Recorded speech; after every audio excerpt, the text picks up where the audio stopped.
So according to this movie, in order for me to get close to Anne Hathaway, even if she is a witch, I have to be turned into a mouse. Sign me up. Look, I even have some cheese right here to get me started. What is up, everybody? Random Man here, bringing you another video during this current quarantine era. I hope everyone out there is continuing to stay safe and be well during this unpredictable time, as I am here bringing you my review for the 2020 film adaptation of The Witches. Based on the classic children's book written by Roald Dahl and set in the 1960s in Alabama, the plot of this dark fantasy comedy basically follows a recently young orphaned boy, played by Jazir Kadim Bruno, and his grandma, played by Octavia Spencer, who stumble upon a plot from a coven of witches led by the Grand High Witch herself, played by Anne Hathaway, to turn all of the world's children into mice. Going into this movie, I was pretty interested to see it, especially given my own familiarity with the source material in which this film was based on.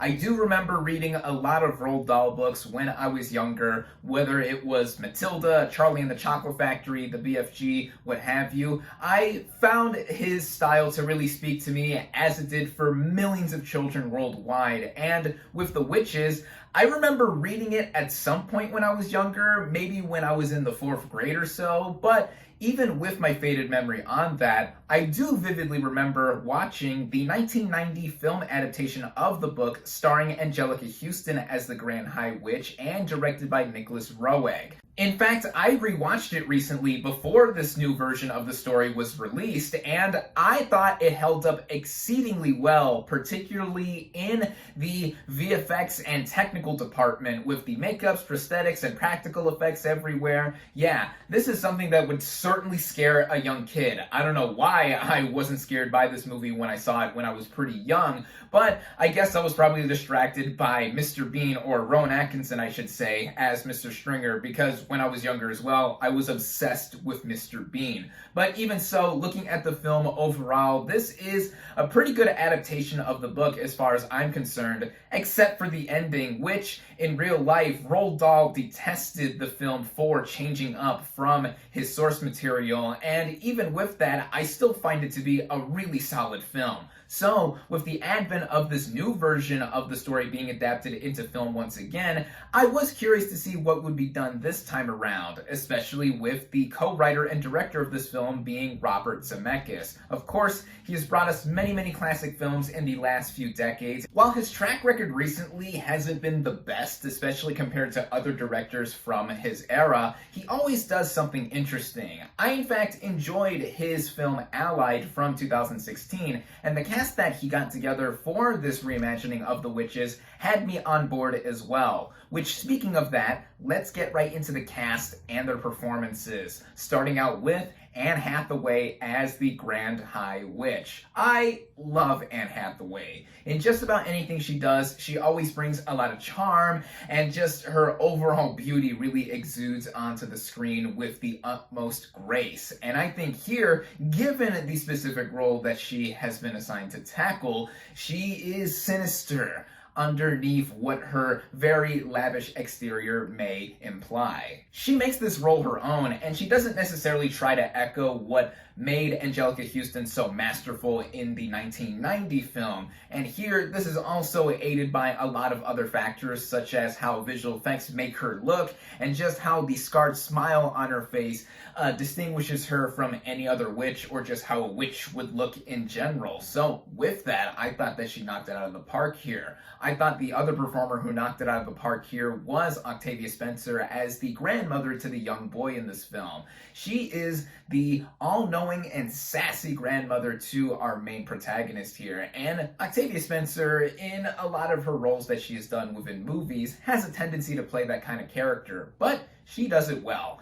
I feel that here she brings a lot of charisma to the table too, and I love the chemistry between her and her grandson, which, speaking of him, he is played by Jazir Kadim Bruno. I thought he gave a fine performance here. His screen time is split up mainly within himself and his grandma, and then when he does eventually get turned into a mouse, if you are familiar with the story, that is inevitably what happens here. And I thought that he brought quite a bit here, although it is offset by the voiceover narration by an older version of his character as played by Chris Rock. And I love Chris Rock as well. The way he narrates this film reminded me a lot of what he did on his own sitcom years and years ago, Everybody Hates Chris, and that narration mainly comes in when our protagonist is in his human form. And the other player I gotta give a shout out to is Stanley Tucci as Mr. Stringer, the manager of the hotel in which our main character and his grandma stay at, as well as the rest of the coven of witches. Compared to what Rowan Atkinson did in the 1990 film, he doesn't have as much to do, nor is he so outlandishly over the top like Atkinson, but I thought he did well, and that is just about how I feel with the bulk of the performances here, especially Anne Hathaway and Octavia Spencer giving it their all.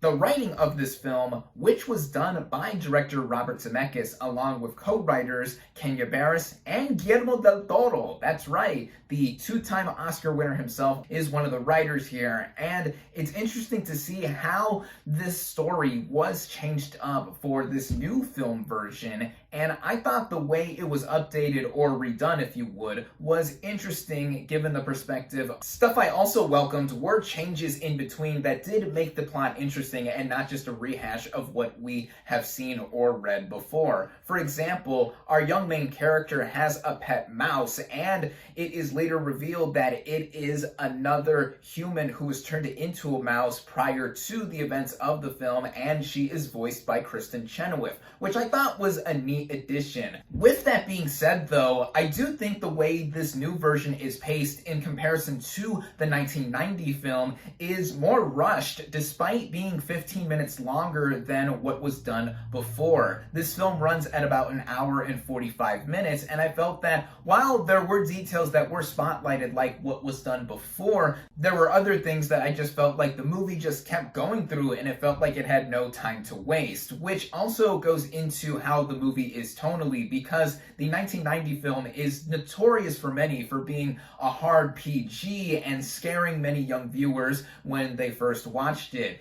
This new version I don't think is going to have the same problem because it is more kid-friendly, despite the designs of the witches themselves being something that could unsettle the youngest of viewers. So that makes this new version more accessible to kids and less so for adults like myself, especially if you already watched the 1990 film version at any age or so. But I still found the movie to be amusing for the most part, and this also goes in the way of the technical merits too, because the film does look very solid. The cinematography is very clean looking, the actual production design, especially once we get into the hotel where our main players stay at, it is very luxurious appearing, and also just the designs of the witches themselves in being different from any other kind of witch that we would see. This is hampered a bit by the visual effects that we do see in any other area of the film as well, specifically with the mice characters. They definitely pale in comparison to what was done before in the 1990 film, where a mix of puppetry and actual mice running around the frame were used, and this is going to make this new version not age as well. That was a bit underwhelming to see, especially considering that Robert Zemeckis is a pioneer of visual effects and has utilized a lot of them throughout his filmography. But at this movie's core, it was made with the intention of being released in theaters before circumstances said otherwise, and it was moved straight to streaming on HBO Max, specifically here in the US, which is how I watched it. But even so, the rest of this movie does look very enchanting, with a bunch of sweet spells conjured up with the tone and the heart of the movie being intact. But all in all, though, I do have to say that I do prefer Nicholas Roeg's film version version of The Witches compared to this new one by Robert Zemeckis, but you could do worse than check out this new film version, especially if you or young ones are in the Halloween spirit. I think it also depends how you have experienced The Witches for the first time, whether or not it is going to be this film version, the 1990 film, or having read the source material. This is the second review in a row where I have talked about a movie that is adapted from a famous book and had been previously adapted to the silver screen, with Rebecca now on Netflix being another version of that story for audiences today to be familiar with, and now with The Witches on HBO Max being another interpretation of the story. For all of what I have said and more, I cautiously recommend The Witches. My final verdict for The Witches is 3 out of 5 stars.